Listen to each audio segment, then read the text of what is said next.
ચાલો મિત્રો, આજે અભ્યાસ કરવાનો છે ઉદાહરણ નંબર 8. ભાલચંદ્ર, દર્શના અને અંકિત 5:3:2 ના પ્રમાણમાં નફા નુકસાનનું પ્રમાણ આપણને આપી દીધું છે. વર્ષના અંતે માલુમ પડ્યું કે ઉપાડ પર વ્યાજ ગણવાનું રહી ગયું છે. ગયામાં આપણે જે દાખલા શીખ્યા ઉદાહરણ 7 એમાં મૂડી પર વ્યાજ ગણવાનું રહી ગયું હતું. અહીંયા એનાથી ઉલટું ઉપાડ પર વ્યાજ ગણવાનું રહી ગયું છે. ઉપાડ પર વ્યાજ તૈયાર આપી દીધું છે, ₹1,800 અને 600 છે. તો ભૂલ સુધારણા નોંધ લખો. સૌ પ્રથમ આપણે ગણતરી કરશું. વિગત: ત્રણેય ભાગીદારના નામ: ભાલચંદ્ર રૂપિયા, દર્શના રૂપિયા અને અંકિત રૂપિયા. છેલ્લે એક ખાનું તૈયાર કરવાનું છે કુલ રૂપિયાનું. હવે વિગતમાં પહેલી લાઈન આપણે બાકી રાખવાની છે. મૂડી પર વ્યાજ હોય તો આપણે પ્રથમ લાઈનમાં લખતા હતા. ઉપાડ પર વ્યાજ આપણે બીજી લાઈનમાં લખવાનું છે અને માઇનસ કરવાનું છે. માઇનસ ઉપાડ પર વ્યાજ. વ્યાજ આપણી પાસે તૈયાર છે. પહેલાનું વ્યાજ હતું 1,000, બીજાનું વ્યાજ હતું 800 રૂપિયા અને ત્રીજાનું વ્યાજ હતું 600 રૂપિયા. ત્રણેયનો ટોટલ કરો. 8 ને 6 14, 14 ને 10 24, તો 2400 રૂપિયા થયા ટોટલ. પાછો સવાલ: ઉપાડ પર વ્યાજ કોણ કોને ચૂકવે? તો ઉપાડ પર વ્યાજ છે ભાગીદાર ચૂકવશે પેઢીને. ભાગીદાર ચૂકવે તો એની માટે ખર્ચ, પેઢીને મળે તો એની માટે આવક. તો ત્રણેય ભાગીદાર થઈને પેઢીને કેટલા રૂપિયા આપશે? 2400. હવે ધંધા પાસે જે કંઈ રૂપિયા હોય, બીજા શબ્દોમાં નફો હોય, એના ઉપર અધિકાર પાછો કોનો હોય? ભાગીદારનો. તો આ 2400 રૂપિયાની પાછી ભાગીદારો વચ્ચે નફા નુકસાનના પ્રમાણમાં શું કરવાની? વહેંચણી. તો પહેલી લાઈનમાં આપણે લખવાનું છે ભાગીદારે લઈ જવાની રકમ. હવે ભાગીદાર શબ્દ આવે એટલે હંમેશા નફા નુકસાનના પ્રમાણમાં આવે. તો નફા નુકસાનનું પ્રમાણ છે 5:3:2. ટોટલ પ્રમાણ થયું 10. 2400 ભાગ્યા ટોટલ પ્રમાણ 10 કરીએ એટલે 240 વધે. એને ગુણ્યા પહેલું પ્રમાણ 5. 240 ગુણ્યા 5 એટલે પહેલામાં આવ્યા 1200 રૂપિયા. 24 તેરી 72, બીજામાં આવશે 720. 24 દુ 48, ત્રીજામાં આવશે 480. ટોટલ થઈ ગયા 2400 રૂપિયા. અહીંયા ડેશ. 1200 માંથી 1000 બાદ કરીએ તો +200 અને પ્લસ આવ્યું એટલે આપણે જમા કરશું. 720 માંથી 800 ગયા, -80, માઇનસ આવે એટલે આપણે ઉધાર કરશું. 480 માંથી 600 ગયા, -120, માઇનસ આવ્યું એટલે આપણે ઉધાર કરશું. તો બે ભાગીદાર ઉધાર થયા, એક ભાગીદાર જમા થયો. સૌ પ્રથમ આપણે આમ નોંધનું હેડિંગ આપશું. ત્રણેય ભાગીદાર ભાલચંદ્ર, દર્શના અને અંકિતની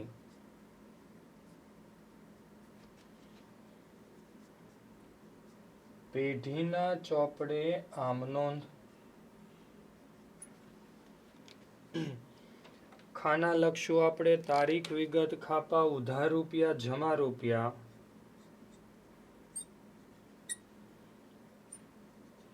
તારીખ, વિગત, ખાપા, ઉધાર રૂપિયા, જમા રૂપિયા. તારીખમાં આપણે ડેશ. હવે કોણ ઉધાર થયું છે? તો કે દર્શના અને અંકિત. તો ઉધાર કરીએ. દર્શનાના મૂડી ચાલુ ખાતે ઉધાર કેટલા રૂપિયા ઉધાર કરવાના છે? 80 રૂપિયા. એવી જ રીતે કોણ ઉધાર છે? અંકિત.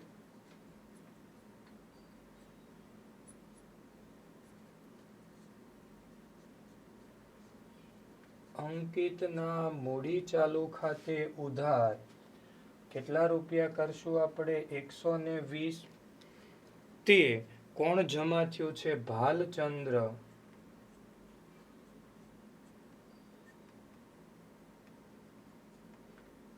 તે ભાલચંદ્રના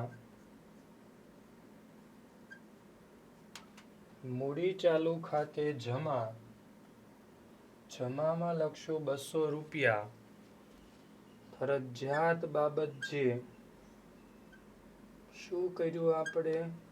તો કે ઉપાડ પર વ્યાજની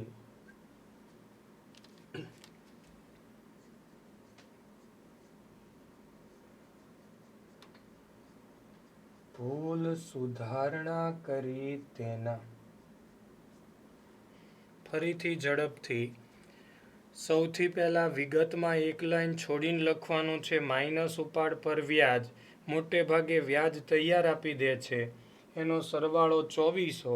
આ 2400 રૂપિયા કોણ લઈ જશે? ભાગીદાર. કયા પ્રમાણમાં? નફા નુકસાનના પ્રમાણમાં હંમેશા. જે ભાગીદાર માઇનસ આવ્યો એ ઉધાર કર્યો, જે ભાગીદાર પ્લસ આવ્યો એ જમા કર્યો. તો આ હતું આપણું ઉદાહરણ નંબર 8. ઉદાહરણ નંબર 9. યુસુફ, હારૂન અને કોડાવાલા 3:2:1 નફા નુકસાનનું પ્રમાણ આપી દીધું છે. કોડાવાલાને નફામાંથી ઓછામાં ઓછા રૂપિયા 36,000 મળવા જોઈએ. 36થી ઓછા ન મળવા જોઈએ. માનો કે 36થી ઓછા મળ્યા તો એવી ખાતરી બાંયધરી યુસુફ અને હારૂને આપી છે. જો રૂપિયા 36,000 કરતાં ઘટ્યા તો ઘટતી રકમ કોણ કોણ આપશે? યુસુફ અને હારૂન. કોને આપશે? કોડાવાલાને. તારીખ 31/3/16 રોજ પૂરા થતા વર્ષનો પેઢીનો નફો રૂપિયા 1,80,000 હોય તો ભાગીદારો વચ્ચે નફાની વહેંચણી કેવી રીતે થશે?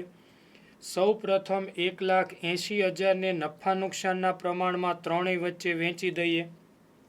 જો કોડાવાલાને 36 મળી ગયા તો પ્રશ્ન નથી. 36 કરતાં વધુ મળ્યા તોય પ્રશ્ન નથી. 36 કરતાં ઓછા મળ્યા તો ઘટતી રકમ મેળવશું. અને આ ઘટતી રકમ કોણ કોણ આપશે? યુસુફ અને હારૂન. કોને આપશે? કોડાવાલાને. તો સૌથી પહેલાં ત્રણેય વચ્ચે નફાની વહેંચણી કરીએ. યુસુફનો નફો બરાબર ટોટલ નફો કેટલો છે આપણો? 1,80,000 ગુણ્યા યુસુફનું પ્રમાણ કેટલું છે આપણી પાસે? 3 છેદમાં ટોટલ પ્રમાણ કેટલું થાય? 6. 1,80 ભાગ્યા 6, 6 તેરી 18, 30,000 વધ્યા. 30,000 ગુણ્યા 3, 30 તેરીને કેટલા થશે? 90,000 રૂપિયા. કોનો નફો મળ્યો આપણને? યુસુફનો. એવી જ રીતે હવે નફો મેળવીએ આપણે હારૂનનો. તો હારૂનનો નફો બરાબર ટોટલ નફો 1,80,000 ગુણ્યા એનું પ્રમાણ 2 છેદમાં ટોટલ પ્રમાણ 6. તો અહીંયા 30,000, 30,000 ગુણ્યા 2 હારૂનના ભાગે આવશે 60,000 રૂપિયા. એવી જ રીતે મેળવી લઈએ હવે કોડાવાલાનો નફો. તો કોડાવાલાનો નફો બરાબર કેટલો નફો છે આપણી પાસે? તો કે 1,80,000 ગુણ્યા એનું પ્રમાણ 1 છેદમાં 6. તો કોડાવાલાને મળ્યા 30,000 રૂપિયા. હવે આપણી બાંયધરી કેટલાની હતી? તો કે 36,000. એને નફામાંથી મળ્યા માત્ર 30,000 જ તે. તો એને રકમ ઘટી. તો પછીનો મુદ્દો આપણે મેળવવાનો છે ઘટતી રકમ. હવે આપણે બાંયધરી કેટલાની આપી હતી એને? તો કે 36,000ની માઇનસ એને મળ્યા કેટલા? 30,000 રૂપિયા. તો કેટલા રૂપિયા ઘટ્યા? 6,000. આ ઘટતી રકમ કોણ આપશે? તો કે જેણે બાંયધરી આપી હોય. તો બાંયધરી કોણે આપી હતી? યુસુફ અને હારૂને. તો પછીનો મુદ્દો મેળવીએ આપણે. યુસુફે આપવાની રકમ બરાબર કોડાવાલાને જે 6,000 ઘટ્યા એમાંથી યુસુફ એના નફામાંથી કેટલા આપશે? તો યુસુફે આપવાની રકમ બરાબર ઘટતી રકમ 6,000 ગુણ્યા યુસુફનું પ્રમાણ 3/5. હવે આવું ખાસ યાદ રાખવાનું છે. કોણ કોણ રકમ આપવાનું છે? યુસુફ અને હારૂન. તો એ બેનું જ પ્રમાણ લેવાનું છે. કેટલું? 3/2. તો આ જે ઘટતી રકમ છે એ કયા પ્રમાણમાં આપવાની છે? 3/2 ના પ્રમાણમાં. તો 3 ને 2 કેટલા થયા? 5. અહીંયા ભૂલ ન થાય એ ખાસ ધ્યાનમાં રાખવાનું છે. તો 6,000 ભાગ્યા 5 એટલે 1200 અને 12 તેરી 36. તો યુસુફ એના નફામાંથી કેટલા રૂપિયા આપશે? 3600. એવી જ રીતે યુસુફ પછી કોને રૂપિયા આપવાના છે? હારૂને. તો હારૂને આપવાની રકમ બરાબર ઘટે છે કેટલા? 6,000 ગુણ્યા એનું પ્રમાણ 2 છેદમાં ટોટલ 5. તો હારૂન કેટલા રૂપિયા આપશે? 2400 રૂપિયા. હવે યુસુફ અને હારૂનના નફામાંથી ક્રમશઃ 3600 અને 2400 બાદ કરતા આપણને ફાઇનલ આન્સર મળશે. તો છેલ્લે યુસુફનો નફો બરાબર. તો યુસુફને સૌપ્રથમ નફામાંથી કેટલા રૂપિયા મળ્યા હતા? તો કે 90,000 માઇનસ યુસુફે કેટલા આપવાના થયા? 3600 રૂપિયા. તો 90,000 માંથી સૌથી પહેલા 4,000 બાદ કરી નાખો. 86,000 વધ્યા. 400 વધારે બાદ કર્યા હતા એ પરત કરી દો.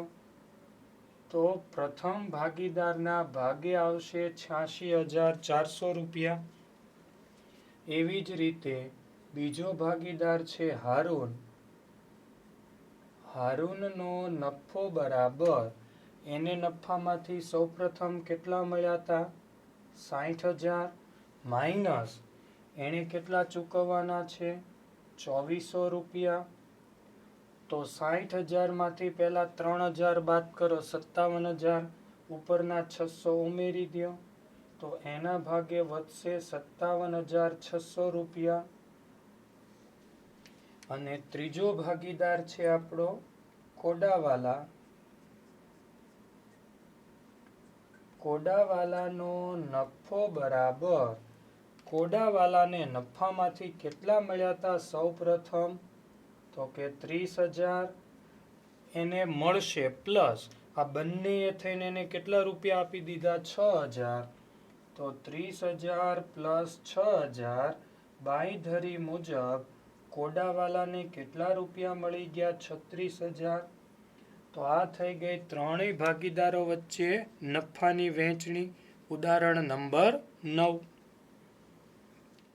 ઉદાહરણ નંબર 10.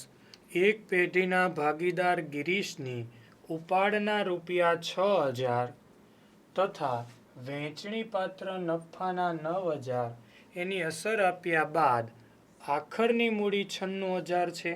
મૂડી પર 8% લેખે વ્યાજ ગણવાનું કીધું છે. હવે મૂડી પર વ્યાજ હંમેશા શરૂની મૂડી ઉપર ગણાય. આપણને કઈ મૂડી આપી છે? આખરની. તો સૌ પ્રથમ આપણે શરૂની મૂડી મેળવવી પડે. તો એની માટેનું સૂત્ર છે શરૂની મૂડી બરાબર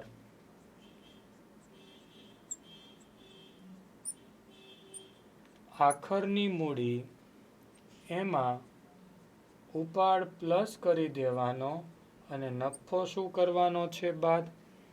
તો આખરની મૂડી કેટલી છે આપણી પાસે? 96,000 પ્લસ ઉપાડ કેટલો છે? 6,000 માઇનસ નફો કેટલો છે? 9,000. તો બાદબાકી કરતા આપણી પાસે શરૂની મૂડી મળશે 93,000 રૂપિયા. હવે શરૂની મૂડી ઉપર કેટલા ટકા વ્યાજ ગણવાનું? 8%. તો વ્યાજ ગણી નાખીએ.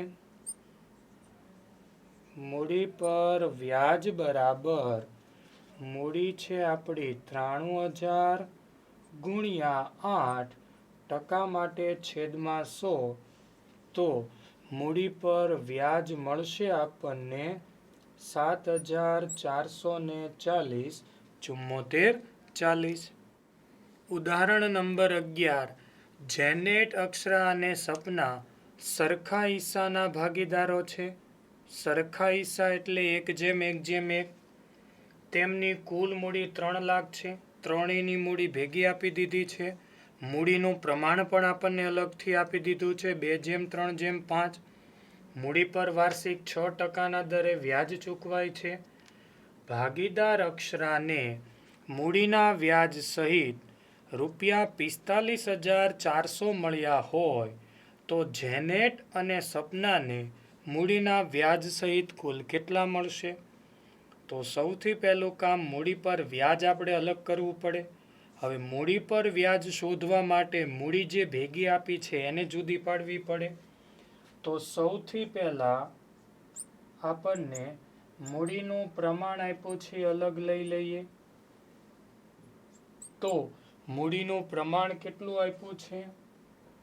2:3:5. એનો ટોટલ કુલ પ્રમાણ 10. એવી જ રીતે આપણને કુલ મૂડી પણ સાથે આપી છે. કેટલી આપી છે? 3 લાખ. તો મૂડીને પણ આપણે જુદી પાડી દઈએ. તો કોણ કોણ ભાગીદાર છે આપણી પાસે? સૌ પ્રથમ જેનેટ, પછી છે આપણી પાસે અક્ષરા અને સપના. હવે ટોટલ મૂડી કેટલી છે આપણી પાસે? 3 લાખ ગુણ્યા એનું પ્રમાણ 2 છેદમાં ટોટલ પ્રમાણ 10. 1 0 ઓછા થઈ ગયા, 30,000 વધ્યા. 30,000 ગુણ્યા 2. તો પહેલાની મૂડી મળી આપણને 60,000. એવી જ રીતે અક્ષરા બરાબર કુલ મૂડી 3 લાખ ગુણ્યા એનું પ્રમાણ 3 છેદમાં કુલ પ્રમાણ 10. તો એની મૂડી મળી આપણને 90,000 રૂપિયા.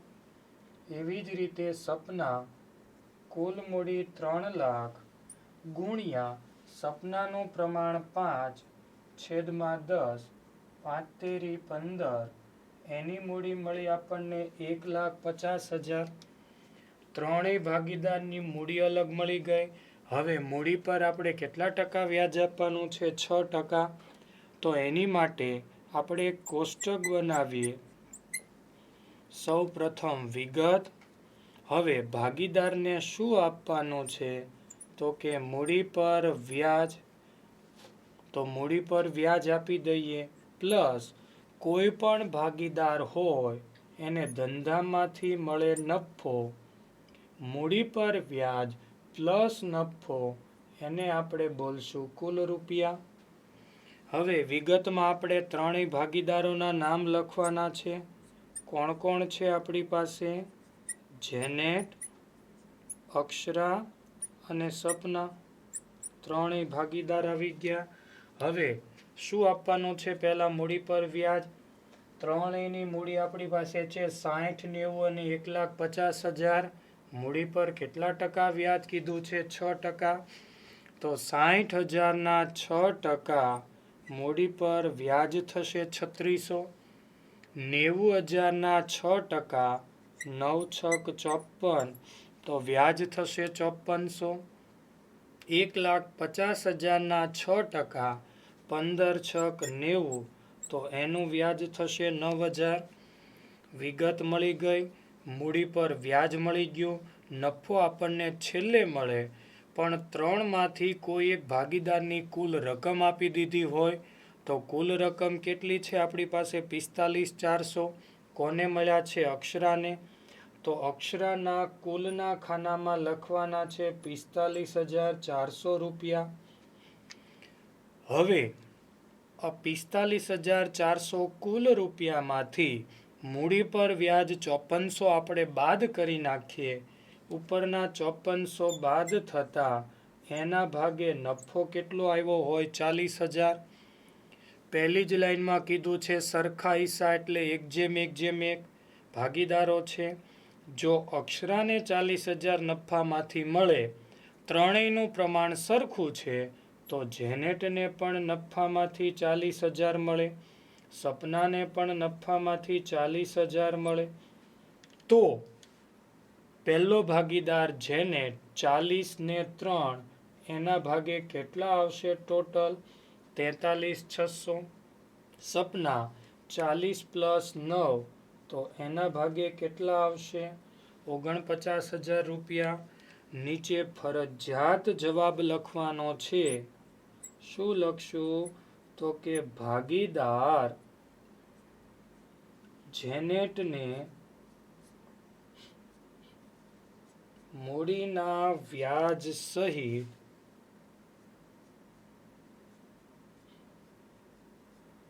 કુલ રૂપિયા કેટલા?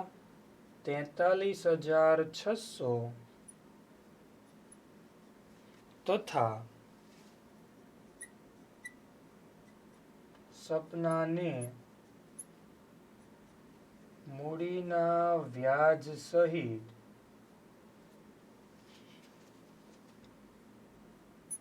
કુલ રૂપિયા 49,000 મળશે. એને પણ આપણે હાઇલાઇટ કરવાના છે. તો ફરીથી સૌથી પહેલા મૂડી ભેગી આપી હોય તો મૂડીના પ્રમાણ પ્રમાણે ત્રણેય ભાગીદારની મૂડી જુદી પાડી દો.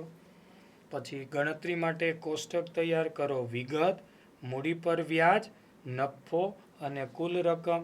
વિગતમાં ત્રણેય ભાગીદારના નામ. મૂડી પર વ્યાજ હવે આપણને મળી જ જવાનું છે. કેટલા ટકા કીધું છે? 6%. નફો આપણને મળવાનો નથી, છેલ્લે મળે. કોઈ એક ભાગીદારની કુલ રકમ આપી દીધી હશે. આપણને આપી છે અક્ષરના 45,400. એમાંથી મૂડી પર વ્યાજ 5400 બાદ કર્યું. એના ભાગે નફો મળ્યો 40,000.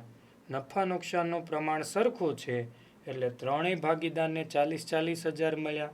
છેલ્લે લખાણ ખાસ લખવાનું છે. ભાગીદાર જેનેટને મૂડીના વ્યાજ સહિત રૂપિયા 43,600 અને સપનાને મૂડીના વ્યાજ સહિત રૂપિયા 49,000 મળશે.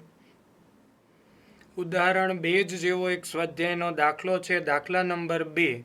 અમૃતા અને દિવ્યા એક પેઢીના ભાગીદારો છે. પાછું ભૂલ કરવા માટે આપણને હમણાંની જેમ જ આપ્યું છે. મૂડીનું પ્રમાણ 3:2. અમૃતાને તેનું કમિશન આપ્યા બાદ વધતા નફાના 8% કમિશન આપવાનું છે. પાછો આપણો નિયમ. કમિશન શબ્દ કેટલી વાર આવ્યો? 2 વાર. તો છેદમાં શું આવશે? 100+%. જો વર્ષના અંતે પેઢીનો નફો ₹96,876 હોય તો અમૃતાને કુલ કેટલી રકમ મળશે? દાખલામાં આપણને હિતેશને કુલ કેટલી રકમ પૂછી હતી? બાકી બધું કોમન છે. તો સૌથી પહેલું કામ આપણે કમિશન મેળવવાનું. સૌથી પહેલું સૂત્ર, અમૃતાનું કમિશન બરાબર, સૂત્ર શું હતું? કુલ નફો ગુણ્યા ટકા, છેદમાં શું આવશે? 100+%. તો કુલ નફો કેટલો છે આપણી પાસે? 96,876 ગુણ્યા કેટલા ટકા કમિશન છે? 8, છેદમાં 8 છે એ 100માં ઉમેરી દઈએ તો 108. તો કમિશન મળશે આપણને ₹71,76. આ પહેલો જવાબ મળ્યો. હવે કુલ નફામાંથી કમિશન શું કરવાનું બાદ? જે મળે એને આપણે શું બોલતા હતા? કમિશન બાદનો નફો. તો કમિશન બાદનો નફો બરાબર, સૂત્ર શું હતું? તો કે કુલ નફો માઇનસ કમિશન. તો કુલ નફો આપણી પાસે કેટલો છે? 96,876 માઇનસ કમિશન કેટલું આવ્યું? 71,76. તો બાદબાકી કરતા આપણને મળશે 89,700. આ મળ્યો આપણને કમિશન બાદનો નફો. હવે કમિશન બાદના નફાની ભાગીદારો વચ્ચે શું કરવાની? વહેંચણી. તો આપણે કોની જરૂર છે? કોના નફાની? અમૃતાની. તો આપણે મેળવશું પછીનો મુદ્દો. અમૃતાનો નફો બરાબર કયો નફો વેચવાનો છે? તો કે 89,700. દાખલામાં ક્યાંય નફા નુકસાનનું પ્રમાણ આપ્યું છે? નહીં. આ પ્રમાણ મૂડીનું છે, નફા નુકસાનનું પ્રમાણ નથી. તો લેશું 1:1. હમણાં 3 ભાગીદાર હતા તો 1:1:1. અહીંયા 2 ભાગીદાર છે એટલે 1:1. તો અમૃતાનું પ્રમાણ 1 છેદમાં ટોટલ પ્રમાણ 2. તો અમૃતાના ભાગે આવશે નફો 44,850. હવે સવાલ આપણો પૂછ્યો છે, અમૃતાને નફામાંથી કુલ કેટલી રકમ મળશે? તો છેલ્લો જવાબ, અમૃતાને મળતી રકમ બરાબર, અમૃતાને સૌપ્રથમ શું મળ્યું હતું? કમિશન. અને ત્યારબાદ શું મળ્યો? નફો. તો બંનેનો સરવાળો કરીએ, કમિશન પ્લસ નફો. તો કમિશન કેટલું મળ્યું હતું? 7,176 પ્લસ નફો મળ્યો તો 44,850. તો અમૃતાને કુલ 52,026 રૂપિયા મળશે. આ આપણો ફાઇનલ આન્સર સ્વાધ્યાયનો દાખલા નંબર 2. ઉદાહરણ 2 સ્વાધ્યાયનો દાખલા નંબર 2 આપણે કમિશનવાળી રીત જોઈ, જેમાં કુલ નફો આપી દેતા હતા, એના ઉપરથી આપણે કમિશન મેળવતા હતા. કમિશન ટોટલ 3 અલગ અલગ રીતે દાખલા પૂછાય છે. તો એમાં બીજી રીત, ઉદાહરણ 3, જયેશ, સુરેશ અને પંકજનું નફા નુકસાનનું પ્રમાણ. અહીંયા આપણને નફા નુકસાનનું પ્રમાણ જ આપી દીધું છે, તો એનો આપણે સરવાળો કરી નાખવાનો છે. નફા નુકસાનનો પ્રમાણનો ટોટલ થશે 11. મેનેજરને કમિશન બાદ કર્યા પછીના નફા પર 10% લેખે કમિશન 6600 મળ્યું. હવે અત્યાર સુધીના દાખલામાં આપણને કુલ નફો આપી દેતા હતા, અહીંયા આપણને કમિશન આપી દીધું છે. બીજું, કમિશન શબ્દ 2 વાર આપ્યો છે. તો જ્યારે 2 વાર કમિશન આવે ત્યારે આપણે છેદમાં 100+% લખતા હતા. તો આપણને કીધું છે ત્રણેય ભાગીદારો વચ્ચે નફાની વહેંચણી કરો. હવે ત્રણેય વચ્ચે વહેંચણી કરવા માટે આપણી પાસે કમિશન બાદનો નફો જોઈએ. આપણી પાસે એકય નફો છે જ નહીં. તો સૌ પ્રથમ કમિશનનું સૂત્ર મૂકીએ અને નફો મેળવીએ. મેનેજરનું કમિશન બરાબર આપણું સૂત્ર કુલ નફો ગુણ્યા ટકા છેદમાં આવશે 100+%.